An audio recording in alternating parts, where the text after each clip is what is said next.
Hello, welcome everybody. Welcome back to another wonderful session in the Transform Parenting Summit.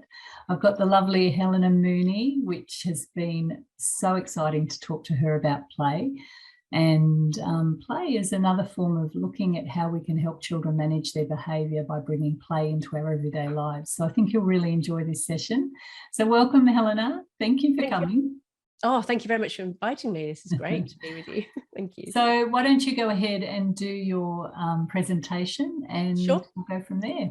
Yeah, so really just wanting to talk about how we can, discipline can be quite a harsh word, but I like the term playful discipline because it implies that we're actually really doing something about our children's behavior. We're really helping them, but we're doing it in a really playful, connected way rather than a harsh way, which is perhaps how most of us were disciplined when we were little. So how you can help them. A little bit about me. I have a 13-year-old and a 7-year-old, so I'm well in ways into the teenagehood. And I've, parented like this with my children, and then obviously now helping other parents as because I'm an aware parenting instructor and a parenting by connection instructor. I was also a doula and really passionate about birth as well. So I love everything to do with babies and children. So I thought I'd start off with talking about some of the challenges that most of us face with our children. And you can see the expression on my face here as I'm trying to get my son to have a bath when he was like 1 or 2. And a lot of it is that you're trying to be really reasonable with your child. You're trying to explain to them why they can or they can't do something. And you're explaining it in a way that seems to be appropriate, but they're still just not listening to you, or they're having really massive reactions, and it's really challenging. And they don't listen. They don't go, oh, okay, mum, let's not do that. There's something still driving them that they're not really hearing you, and they're not able to cooperate with you. And you might also be talking about emotions and behavior and saying, I really understand that you're angry, but we still can't do that. But that in itself doesn't make a difference. So one of the beauties about play is that it really does get to the heart of the matter. And I just thought I'd just show this here, because we can then sometimes oscillate between, are we going to focus on the child's behavior, or are we going to focus on their emotions? And Tracy, I think we were probably, I don't know how you were brought up, but most of us were brought up of my age, quite old school authoritarian. We just had to just behave a certain way, and that was it, and get on with it. And, of course we had loving parents who loved us, but it was very much behavior focused. It wasn't a great focus on emotions at all. Yeah. No. And so we are now much more aware of, how important our children's emotions are. And so then we can oscillate going, okay, right, well, I won't focus on behavior. I'll just focus on their emotions. And if I help them with their emotions, then that might, but then we get really panicked sometimes, and we don't know how to help our children with their emotions. And it can then appear to be that nothing really is changing. You're sort of trying to focus on emotions, but their behavior is still terrible. And then what can often happen is that we then oscillate between being really gentle and understanding, but then getting increasingly irritated with our children's behavior. And then we just snap and just go, right, well, you've just got to do it because I say so. And so and then we feel guilty, and then we're in just this cycle of just going round, and then we beat ourselves up, but then we're parenting from a bit of a back foot because we just feel so bad. And it's not a really enjoyable way to parent. You've described that really well, Helena. I remember those moments. You're patient, you're holding space, you're doing all the right things, and then boom, sorry, we've tipped over. Yeah. And then it's really hard to get back from it, because then you can hear yourself shouting, going, I know I shouldn't be doing this, but I can't stop myself because I'm so angry. And I need you to get in the car. I don't want to get in the car. I don't care. So then we can say, well, I don't care about your emotions. You've just got to get in the car. I don't care. And then we just feel bad and then go, I'm so sorry. And so there is another way, which is why I'm so grateful to have found out about aware parenting. The other one is where you don't focus on anything. So it's quite a disconnected way. But the beauty of aware parenting, and I know you've spoken to a lot of aware parenting instructors, is that it really helps us to help our children with what's going on at the heart of why they're behaving the way that they are, and then being able to help them in a way that really does help their emotions, which also helps their behavior. And so I really love sharing that helping your child with their emotions is the most effective way to improve their behavior. So it takes out the focus on the behavior, which is the rewards charts, the sort of time out, just focusing, thinking we have to teach our children what's acceptable or not acceptable behavior. But when we help them with their emotions, their behavior automatically improves, which is such a relief. So yeah, I'd love for you to imagine that you never need to use harsh punishments. And we know that punishments are not great, but then sometimes we go, well, if I don't know what to do instead. And I knew that I didn't want to use punishments, but I just going, well, my child is being an absolute nightmare. What do I do instead? So really sort of knowing that you don't have to use harsh punishments, which I know, Tracy, is the heart of what you share with your parents. Yeah. So a mistake, I never like using the word mistake, but I can't think of something else to say, but really is sometimes if we think we only have to focus on our child's behavior and that we have to teach them what's acceptable or not, or what's not acceptable, that is going to be the best way to impact and improve our children's behavior. And that's not the case. I think that's the most common one, Helena. Yeah. Yeah, I really relate to that one. And going, this is not acceptable. Well, yeah, no, it's not acceptable to hit your brother. But and we feel the pressure socially in family situations and out in public that we've got to teach our children to be acceptable. And if they're behaving really badly, then clearly we're failures as parents to be, that they haven't taught them good behavior. But there's always a really good reason why our child is behaving the way that they are. And sometimes it can be really hard to remember it because your child is being a nightmare again. That's when you get to the point going, I don't really care why you I don't care. I just want you to behave well. But when we can remember that there is a really good reason why they're behaving that way, then that helps to shape and reframe what's going on and then shape how we're going to respond to them. And some of the main reasons why our children behave badly is that they are feeling disconnected from us. And that is such a fundamental thing, especially for, I was going to say the younger the child, but my teenager needs to feel connected with me, because if she doesn't, then things go awry in our world. Like I need to feel connected with my husband. And when things are difficult there, then it just makes life harder and you're more snappy and find things difficult. So really understanding that sometimes children do feel disconnected from us, even though we're there a lot of the time and we think we're connected with them. It depends on how they feel. They might have a current hurt or an unmet need. They might be hungry, or they might be really sad that their sister's just taken their toy, or that they having to say goodbye to you at daycare, or whatever it is going on for them. So they've got that current need, but they also might have an unresolved past hurt. And this is often where the mass explosions come that we don't understand. We think we're having a really lovely time with our child, and then suddenly they just completely lose it. And we're going, well, what on earth is wrong with you? Because everything seems to be great now. I don't understand. But that's because we carry hurts from the past. And can I just ask a question there, Yeah. Helena? A lot of parents talk to me about, well, I can't be connected to my child all the time. That feeling connected is unrealistic. And what if, there's other things I need to do? Can you just talk a bit more to what it is to be feeling connected to your child, or them sensing your disconnect? Yeah, I mean, that is really the essence of what we're going to talk about today, is how to help our children feel connected to us. Because you're right, we can't be with them all the time. And also when we are physically with them, we can't be attending to, them every second, every day. But what this whole approach is that when we have these moments of connection with our children, real sort of deliberate moments of connection with our children, which is what I'm going to share in a minute, that will help fill their emotional cup. I think that's Dan Siegel's expression, is where we fill their emotional cup. So we pour in all of our love and attention. So it means that those times when we can't give them our love and attention, they're still full from that time when we have been able to give it to them. Beautiful. And that helps them to then cope with being separated from us, or somebody being mean to them, or just everyday life. But it's those, but sometimes often when I shall go on to the next thing, and then I'll share the difference, if that's okay.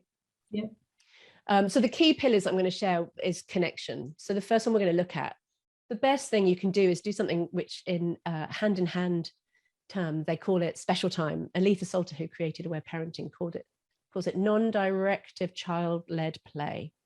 So basically, this is focused time where you stop doing anything else.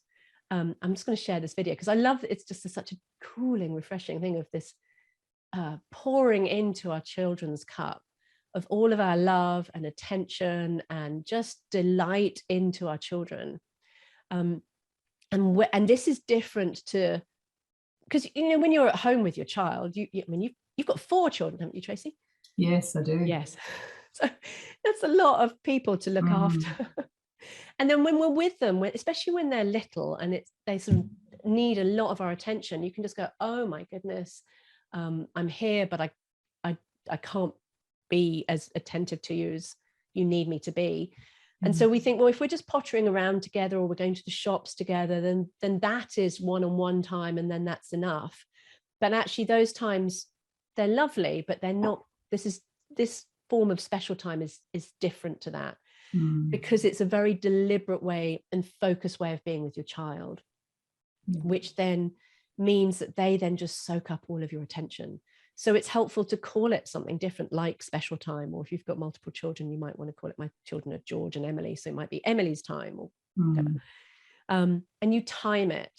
And this is a thing that actually a lot of parents really don't like to begin with, because you're going, well, I don't want to put a timer around being with my child. But actually what the timer does, it's really good, because then your child knows that they've got you for 10, 15 minutes.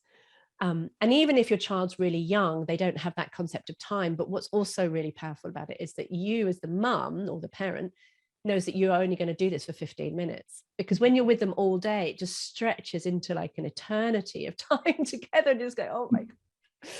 Whereas if you know 15 minutes, that's all I'm going to do. I'm going to do 15 minutes. I'm going to do Barbies or trains or goodness knows, whatever your child wants to do. And you can manage it for 15 minutes because you know that it's going to end rather than just sort of drag on.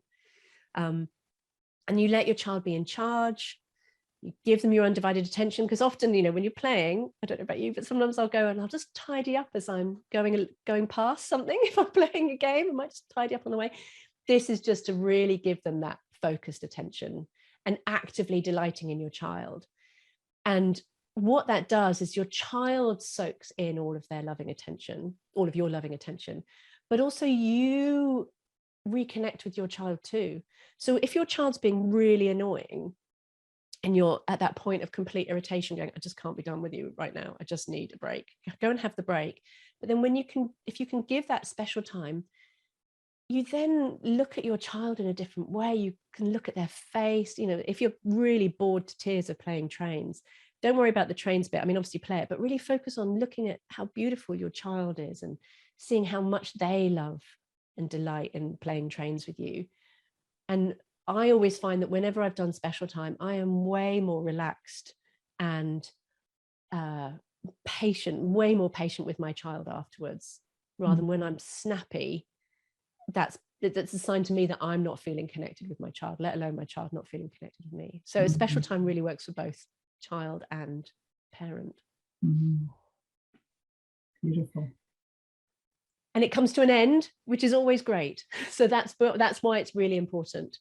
So that's a real foundational part of how to help your child with their behavior, is by offering that really one-to-one connection. And then the next bit is play. So the special time's part of playful discipline, but play is a bit different in some ways, because this is fun, but it can often, and I don't know how playful you were, Tracy, probably quite playful, but some of us can feel like, oh my goodness, I don't feel playful at all. But the benefits of play are really worth pushing through as a parent, to go, okay, I'm gonna do this because I know that it's such a powerful thing. And I took my kids, we went to Dubbo Zoo last school holidays, and we had so much fun watching these 2 elephants just pushing each other around, playing in the water. And and we see it with our dogs. It's such an instinctive thing to do. And we play instinctively with our children, and can sometimes think, well, maybe that's a bit of a frivolous thing to be doing. I should be teaching them what's acceptable behavior. But actually the play is so powerful. And a big part of that is because it does bypass the rational part of the brain. So when we're trying to teach our children what's acceptable, we're using words, we're using reasoning and rational thinking, which when your child is hurt, upset, feeling disconnected from you, is really wanting to do something else, they're not thinking straight. So you can talk until you're blue in the face and it's just not going to go in. Whereas play just sort of jumps over that part to go straight to the emotional part of the brain. And that's what has the greatest impact on your child. And it's very connecting. It's fun. I love this picture here because, you know, it shows just I'm lying down, my children are on top of me. So it gives them sort of a bit of sense of that they're in charge a bit more as well, which we'll talk a bit more about power reversal. We're all cuddling each other. There's that delight in each other. And so that touch, that, you know, which as our children get older, we touch them less. And touch is so important, from releasing oxytocin, which means it's the love hormone. So we all love each other more. It's very important. And it's therapeutic, which I like. Go on. Oh, no, therapeutic is right. I just, it just dawned on me as I was listening to this, particularly bypassing the rational part of the brain.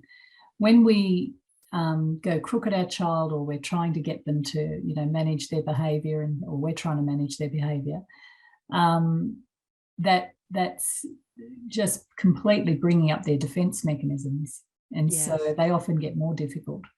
At least that's been my experience. So the benefits of play, bypassing that part of the defense system and into the limbic fun brain, which keeps them open and receptive to our messaging, then is much more potent. So I can really see what you're saying. Yeah, because sometimes then especially as your child gets more verbal, you can then just be caught out into this war of words, and then whoever gets to be more articulate. And it's like, well, this actually becomes quite irrelevant to what's really your child is needing, and you're needing too as a parent. So to just take that out of the equation. It's really good. And so the therapeutic thing of it is that play can be really helpful for aggressive behavior, for anxiety, those things where we can get quite worried about what's going on for our children and why they're behaving in this way. And then we can really sort of catastrophize out, going, well, if my child's like this now, what are they going to be like later on? And you know, what are we going to need? And so actually playing with our children has such a therapeutic role for them that you can do yourselves as a mum. You know, you can do this with your children. It's brilliant for all ages. Like, I don't play so much with my teenager now as I do with my 7-year-old, or certainly when she was younger, but you can still have those principles. But sometimes we'll do something really silly, and it's about the concept of just being silly and fun, having fun together. And it can be really quick. So, you know, those days when you're with your child, and your small child and baby perhaps can stretch out really long, but a 5-minute game just turns things around. It's quick, it's high energy, and then that can set you up for the whole day, or it can set you up for the afternoon if things are starting to just drag and not go well. It can happen, turn things around super fast. Now, Aletha, so I've listed all the different types of play here, but it doesn't have to be this complicated. But Aletha Salter, who created Aware Parenting, she identified all these different types of play: non-directive child-centered play, which is special time in other words, symbolic play, contingency play, nonsense play, separation games, power reversal games, regression games, which is perfect, especially when you've got a new baby and your child is suddenly just regressing to being a baby themselves, and you might panic about what to do with that. Body contact games, also known as roughhousing, and cooperative games. So rather than being who's a winner, who's a loser, just how you can play together. So there's a lot that, you know, this is such a rich topic, and there's games that you can use for any different types of situations, like teeth cleaning, picky eating, going to daycare when they don't want to, all of this stuff. But there's some core key principles which I really focus on. And the first one is connection. You're always just trying to connect. And sometimes when I share about this with dads, you can sense that they're also trying to win the games when they're playing against their children. And I'm going, it's about connection rather than actually beating your child in a certain game. So, you know, that principle is of connection, of being silly and just laughing, because again, when we think we have to teach our children what's acceptable and what's not acceptable, it becomes very serious. And so then we can get really panicked going, well, I've got to be a grown-up here and I'm the adult and I've got to teach my children and you know, like it can get into a bit of a cycle of setting us up for a bit of battle of wills. Whereas if we take that seriousness out and still hold being an adult and what needs to happen when we are an adult, but just to inject joy again. And children love being silly. They're being silly all the time, or you know, a lot of the time, and we can squash it. So to enter into their world again is a really connecting way. The other thing is really letting your child win. If you're doing any sort of games where, like in this picture here, we're having a pillow fight, you know, I could have whacked them all and won and dominated them, but that's not the point of the game. The point of the game is to allow our children to feel powerful and strong and competent and capable and faster and, you know, cleverer than you, because the vast majority of the time we're the ones who are in charge. We're cleverer than them. We know more what's going on. We tell them what to do. And so that's a very powerless position to be in, which can then, when we feel powerless, that's when we lash out at our children. And when children feel powerless, that's when they take it out on their younger siblings or the pet, or that's when they start to really dig their heels in and not cooperate, because they're coming from a position of feeling powerless. So when we can offset that balance within a playful situation, because there are times, of course, we have to take charge. We are the adult, but when we allow our children to have that experience and have those opportunities of winning and, as I said, being more powerful and what have you than us, then that helps them to be able to cope with all those times when they are in a more powerless situation much, much better. And that's the seeds of empowerment, what you're saying there, isn't it? Like internal empowerment within the child. I mean, I've heard other parents say things like, oh, but they've got to learn that they can't win all the time. What would you say to that, Helena? They don't win all the time. They have life teaching them that very clearly. And so this gives them an opportunity to win, to feel more powerful. And when children, well, it's like when we have this sense of ourselves, if we're on the back foot all the time, we're constantly trying to prove ourselves and a bit of one-upmanship, and as adults that can come across as arrogance or, you know, insecurity that we're trying to prove ourselves all the time, rather than just being confidently relaxed that, yeah, I'm good at this, or I can do this, but I don't have to prove it to you. There's that inner confidence. And so with children, when they have these opportunities to feel powerful, confident, capable, so those times when it makes them way more resilient than those times when somebody's a bit mean to them, or they have to hand something over that they don't want to, or that they do lose in a situation with a friend or in a race or something like that. They're in a much more solid position. And so we're meant to be their haven. Sorry, I was going to say, how is letting your child win different to pandering? Because pandering, I think, comes from a place of we're on the back foot. And often when we pander to our children, that's because we're worried that we don't want to upset them. We don't want a massive meltdown. We don't want to hurt them, or you know, we're worried about them. And so we try and placate them to stop them from having big upset feelings. Right. And I think that when we can give them what they need, and they need to feel confident and powerful at times, we're coming at it from a very clear, confident position, going, I'm giving you what you need, and I will also be there to hear your hurts and your sadnesses as well. Because the big part of aware parenting, which I'm sure you've covered with other speakers, is not only the playfulness is brilliant, but it is only one part. And what also goes along with it is really being comfortable with our child's emotions. And that includes tears, tantrums, rage, frustration, disappointment, hurt, all of that. And so when we marry those two together, that's a very powerful way to help our children feel really connected with themselves and to release upset feelings that they're carrying. Beautiful. Well said. I wanted to make that distinction, because I think that people think letting a child win is pandering. Yeah, and so so sometimes we do. We can feel like we're treading on eggshells sometimes around our children and going, oh my God, don't, I've had parents who, when they're putting their children to bed, they have to make sure that every single toy is in the exact place, and they follow this exact routine, and they have to do this, certain things, and they're doing it because they obviously want to make their child happy and go to sleep easily, but also out of fear about their child feeling sadness and getting upset. And when we are comfortable with our children's feelings, then we can hold that and we can hear their sadness. So we're not pandering from a place of weakness. We're actually giving our children, we're coming from a place of confidence, going, I know what you need right now. We're going to go and have a big pillow fight on the bed, and we're going to have so much fun.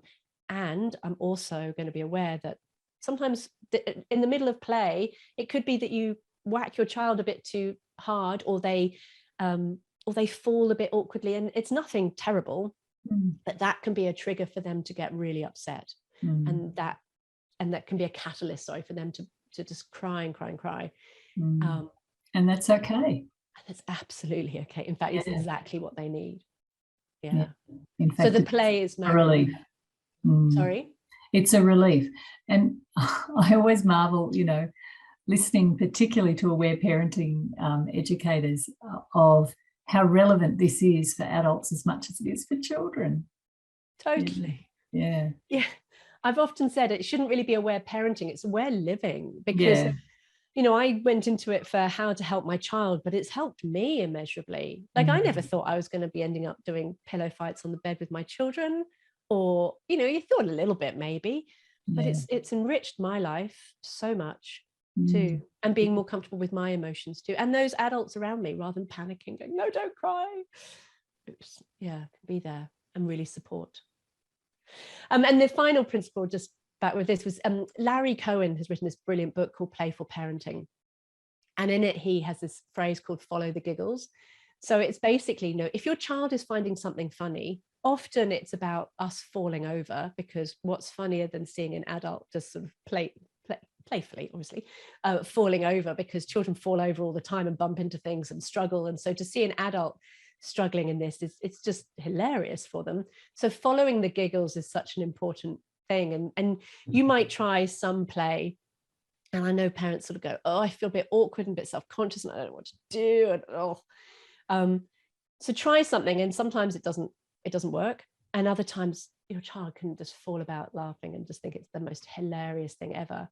Those times, just keep doing it more and more and more, because the brilliant thing about laughter is that it's a fantastic stress release. So we've got tears and tantrums is a great way of releasing upset feelings and stress, but laughing is such a powerful tool. So the more that your child laughs with you, the more tension they're releasing, so that's going to be more relaxed. So just some simple games, because as I said, there's loads of different types of games, but the three that I really like, just as a great starting off point, is chasing game, which most parents have done with their children. And just know that that's a really good one to do. Say you're going to a park or you're going to a friend's house and you want to be able to chat with your friends, and you want your children to be able to play happily. Play a game to begin with, like a simple chasing game. I've just done a podcast episode on traveling with babies and small children, and I would play this at the boarding gate before getting on a flight, because it's a long way back to England. It's like good 25 hours. So playing this simple game at the boarding gate for 5 minutes just allows your children to have that connection with you, run around, laugh, feel powerful, because you want them to catch you, and you want to be the bimbling idiot that you can't quite catch your child because, oh, you're so fast. That sort of thing is so powerful. Wrestling on the bed, my 7-year-old still adores it, and he loves it, and he often asks for it, and it's really good. It's also, say, before bedtime, it's a really good thing to do before bedtime. It's very connecting, it's high energy, it's fun, and again, you can do it in 5-10 minutes. And a simple game like hide and seek. So this is the beauty of play. Like, I'm not sharing anything that's rocket science here that you haven't heard of and you've done it before, but just know that this is such a powerful thing to do, and so do more of it. Before, if your child's struggling with going to daycare or school, play some hide and seek. And the reason why hide and seek is so brilliant is So it could be that your child is hiding, and we know that small children sort of hide in plain sight with their eyes closed, or so they think that they can't see you, but they'll hide. And then you go, oh, I wonder where Emily is. I don't know where they are. And it could be something like, if you've got a little baby come toddler, it could be that they're sitting on your lap and you're, I don't know where they are. And they're like, oh, I'm here, I'm here, I'm here. And or they might jump out to show you where they are as they get a bit older, or, you know, and they get really older, then they completely delight in hiding and you really don't know where they are. But by pretending not to know where they are, going, I don't know where they are, it helps them to feel powerful, that they are really hiding from you and that aren't they clever. And then they might then delight in jumping out and showing you that I'm here, mummy, I'm here. And you go, oh, there you are. And you delight in seeing them. So there's that disconnection and the reconnection, and that's being led by your child, which is a very powerful way to counter all those times when that's not the case, when they have to go to daycare, they have to go to school, they have to do something, be separated from you, and they don't have power. So when we've got those opportunities to play, that gives them that sense of power, which then means they're going to be much more able to cope with those times when they have to separate from you. So that's why play is just so powerful. Yeah, I'm amused that you've got wrestling on the bed, because particularly before bedtime, because people, and I remember doing this myself, feel the need towards the end of the day of making everything quiet and less stimulating and the TV off and all of these things. But the release of energy from a game like that is exactly what sets the nervous system up for the ability to be able to play. So I think it's great to really try it out and see what happens. So Helena's got there on this slide, if you're listening to this, you can download her free play booklet. It's on parentingwithplay.com.au/play. So by all means, if you want more ideas, that's a great place to go. Yeah, thank you. And it is just remember to keep it simple. It doesn't have to be complicated. It doesn't have to be complicated. We can think we really need to complicate a lot of things in life, and actually doing these simple games strategically, when, you know, just before bed or just before separation, or when you can start to see your child getting antsy, that just transforms things so much. And then also I sort of on from there is that you start off with one type of game, and then after a while your child will come up with a game, and then you will come up with something else. So I'll always like to keep things really simple to begin with, and then you can become more and more creative. And what I find in my group of mums that I support is that then they start to come out with amazing ideas, brainstorming with other mums when they're struggling. And, you know, these might be mums that to begin with are just like, oh, I don't know how to play. And by doing more of this, it just then flows much, much more easily. Another mistake, well, God, I've got to come up with a different word than mistake, but often we can think, oh, well, we're going to reward our child for their good behavior by playing with them. So we make the play the reward. So instead, I'd love to offer that play first with your child. Don't you hold that over them going, well, you know, if you're good, then we'll play wrestling on the bed. Instead, go, okay, let's do a quick wrestling on the bed. And then your child is way more likely to then be good, to behave well. So use play as a parenting tool to help your child behave well. And yeah, just sharing a client who, you know, started seeing changes in behavior within a week. And this child was having real issues with sensory stuff, was not wanting to wear any clothes, was really struggling with the sensation of clothes on her skin. And it was all linked to separation anxiety around school. And so by bringing in play, it just, the knock-on effects, the powerful knock-on effects of play, you'd be really surprised at what can then become resolved by being playful. So Tracy, we thought we'd talk a bit about screens, the dreaded screens.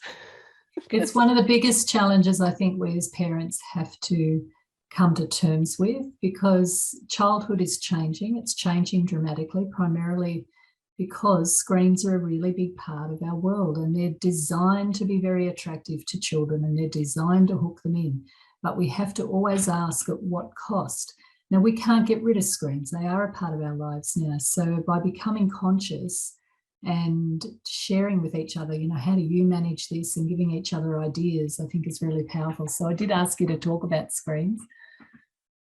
I often say to my mum, you don't know how lucky you were. You didn't have to deal with this. She's going, I know.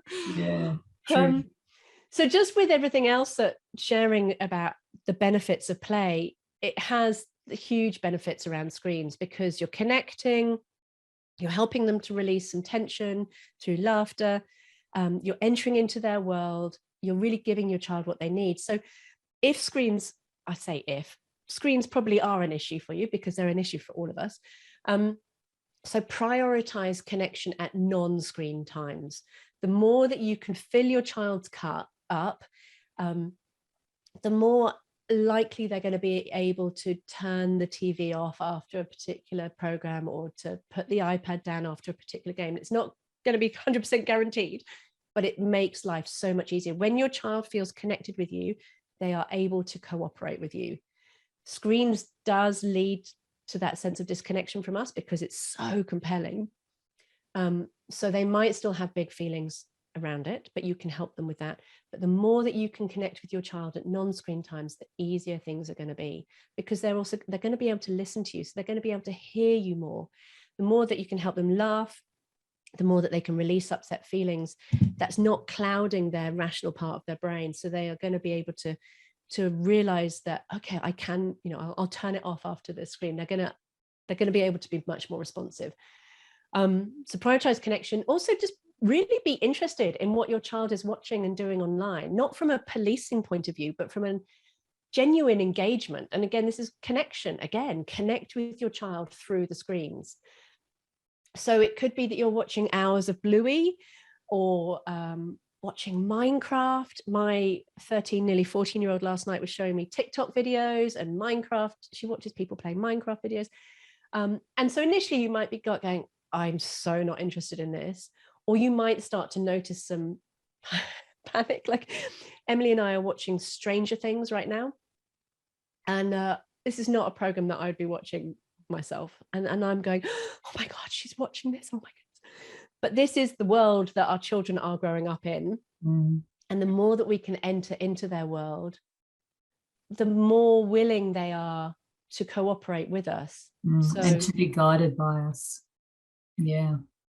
And then they can hear us going, oh, sweetie, I really don't think that's appropriate. Whereas if you come and go, that's highly inappropriate, you can't do that, I'm taking your phone away from you. Like you were saying at the very beginning, that sets you up in that battle, doesn't it? Yeah. And then they become defensive. Yeah. Whereas if you're like, oh, this is so much fun, I love this. I'm not so sure about that. I'm really not comfortable about you watching that. Then they're much more likely to listen and respond. And then, so be interested in what they're doing, and then offer an opportunity to play together when you turn screens off. Because sometimes we're shouting across the room going, right, you've had enough, turn off your screens, time to go and do something else, go off and play. Well, I mean, that's not very, it's not connecting because you're shouting at them from the other room or across the room. And B, or telling them to go off and play, to come away from something that's very engaging to then go and do something which is perhaps not very exciting. So again, connect with them at that point. And it could be that it's that they do have a big upset, they do have a big cry, and that's okay. But that preparation and that time that you've connected in with them, that's going to minimize that chance. It's going to reduce that from happening. With young children, it's really helpful to know that when they are on screens for a long time or watching a movie, essentially energetically they're passive recipients to this compelling vision and story, and so after that they are going to quite often have very big emotions of frustration or irritation or anger or sadness, because they've been sitting in their bodies, which is not natural for young children.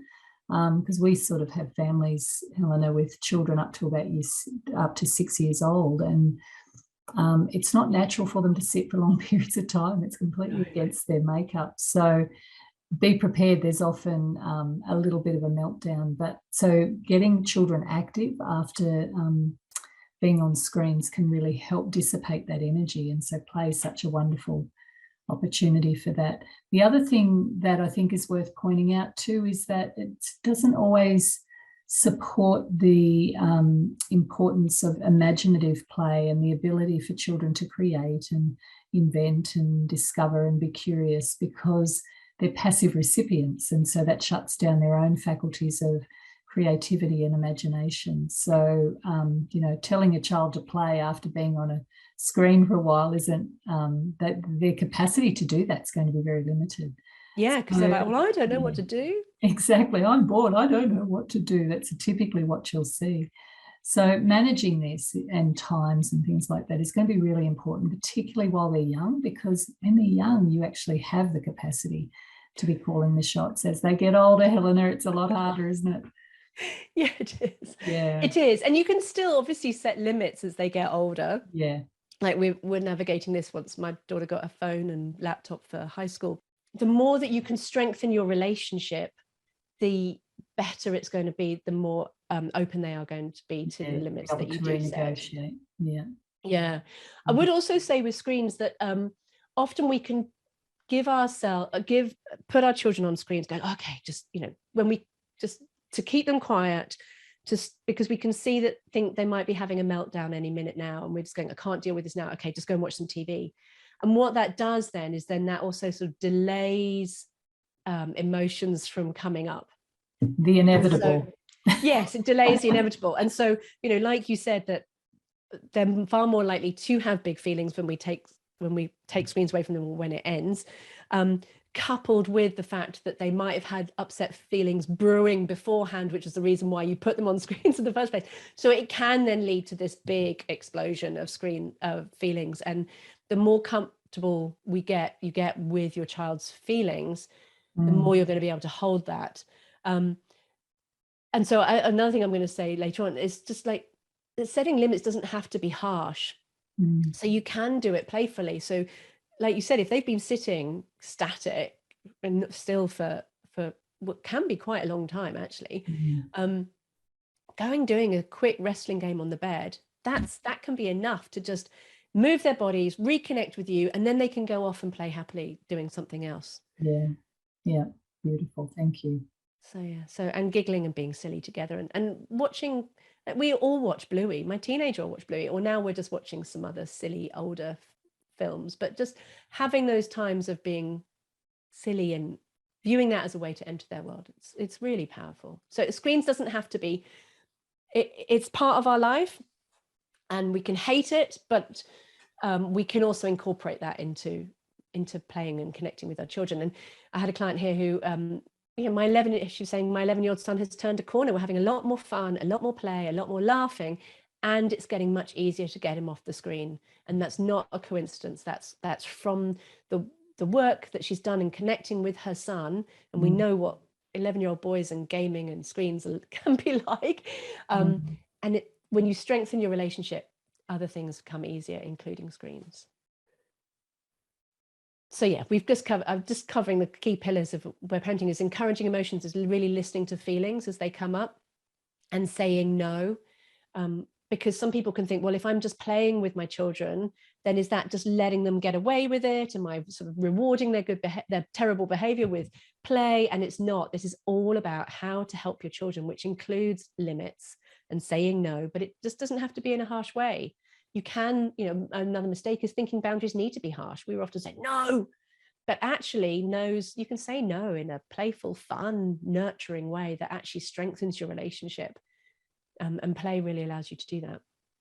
And then just to add underneath all of this, because we're talking about what we can give to our children, but we can't do that if we're not looked after ourselves, or if we don't find ways to care and nurture for ourselves.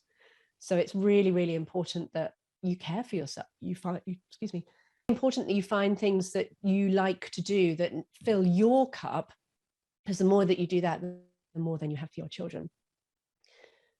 And like I said earlier on, but you might be thinking, well, I'm just not a playful person. I'm just not made like that. I can't do it.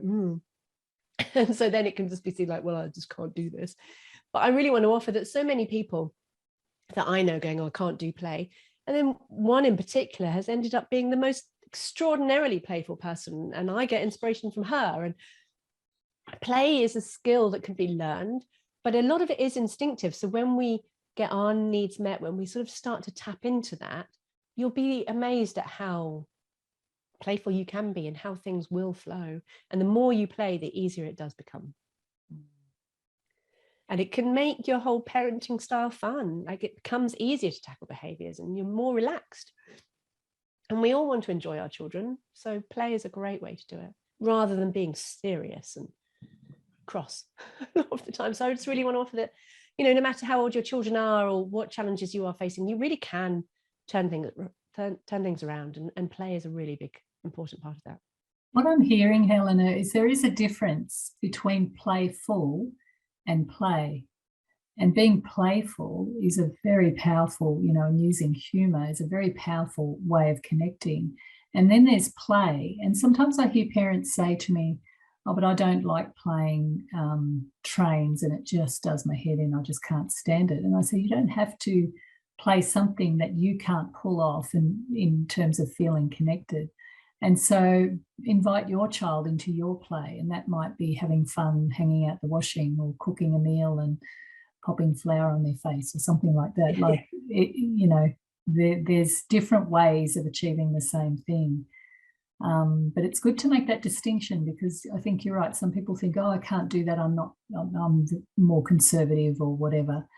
But finding ways to either be playful and using humor as well as play in whatever form that takes is all about connection, isn't it? It's all going to do the same thing. It is. And so that is a really good distinction to make, actually. So even just like this morning, my little boy, who doesn't look like that anymore, he's now nearly 8, but we were just lying in bed having cuddles before going to school this morning, and just being really silly and cuddly and affectionate, and I don't know, we were sort of pushing different parts of each other's faces and bodies, and just being silly and lovely and fun together, which doesn't require a great deal of imagination to be. It's just that relaxedness, just desiring to connect with our children and enjoy our children, because the benefits are huge. And like, as I said, I don't play games particularly with my teenager now, but because we've done that for so long. And I often say to mums, try and have play as your first or playfulness as your first response, rather than always being like, going, oh, let's just, I don't know, just move. Even just Patty Whitfler, who founded Hand in Hand, she talks about this vigorous snuggle, whereas, children who do that, they get 1,000 kisses all over. And, your child might be starting to stand on the table and throw things around the place or something really, really annoying. But moving in with a desire to playfully connect can just transform things so much. That distinction between, you don't have to play games all the time, but just that lovely snuggle and delight in each other. That's enough to turn things around. So, Helena, you work a lot with individuals and also facilitating in groups. What do you feel like holds people back internally from either being able to connect with their child or being playful with their child? What are some of the things you've identified? Yeah, that's a good question. I think there's quite a lot of guilt. I think we feel guilty, like we're working or we're not giving our children, or we shouted yesterday. And so that can really impact our ability to connect, because we just feel like, oh God, I feel awkward. And when we're coming from that place of guilt or rushing, then we're not in that relaxed state to then playfully connect. I think also most of us weren't played with in this way when we were children. Like, my mum did stuff with me, and my mum was very loving, but she wouldn't have done wrestling on the bed with me. Or my dad didn't have time for something like that. So if we haven't experienced it as children, then that can be really hard for us to then give it to our own children. And we can feel that resistance, but it doesn't mean we can't push past that resistance. It's just interesting to notice it, because I think you're right, subconsciously how we were played with when we were child, it comes out in our own parenting. And so if there wasn't connection in our family, or there was stress or different things going on at different times, it can cause us to have an internal resistance to really connect, not just with our children, but other people as well. So I'm a great believer in, doing some of the work on some of those intrinsic programs within you that do hold you back from connecting and loving with your child. And the beautiful thing about your children is they teach you where those buttons are. And they'll really, it's like they see them, they're neon lights, and they go, oh, there's a button, I think I'll push that.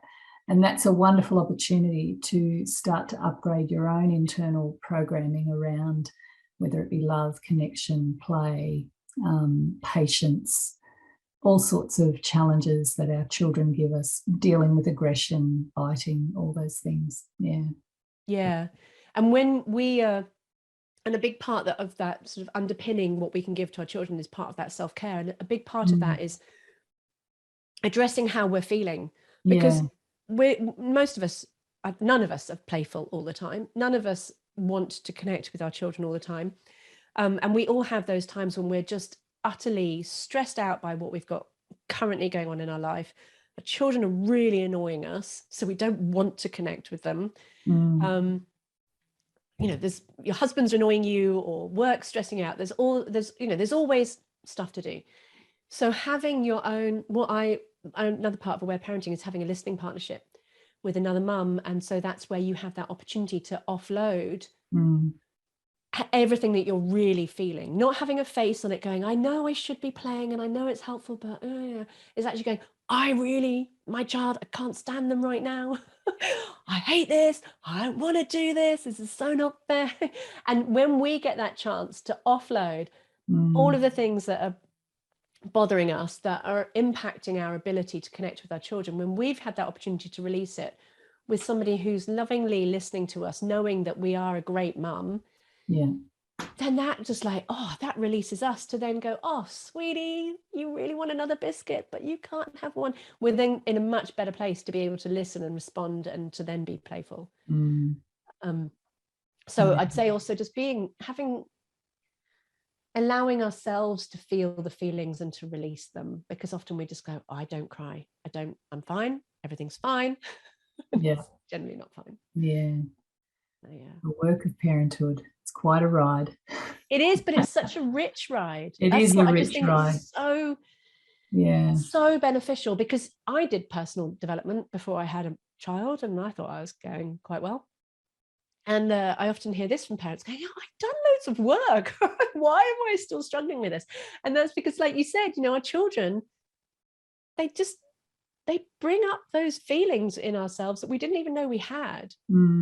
And so to have that opportunity to work on them, to be able to offload and release them, means that we can then be playful and connect and respond in ways that we really want to.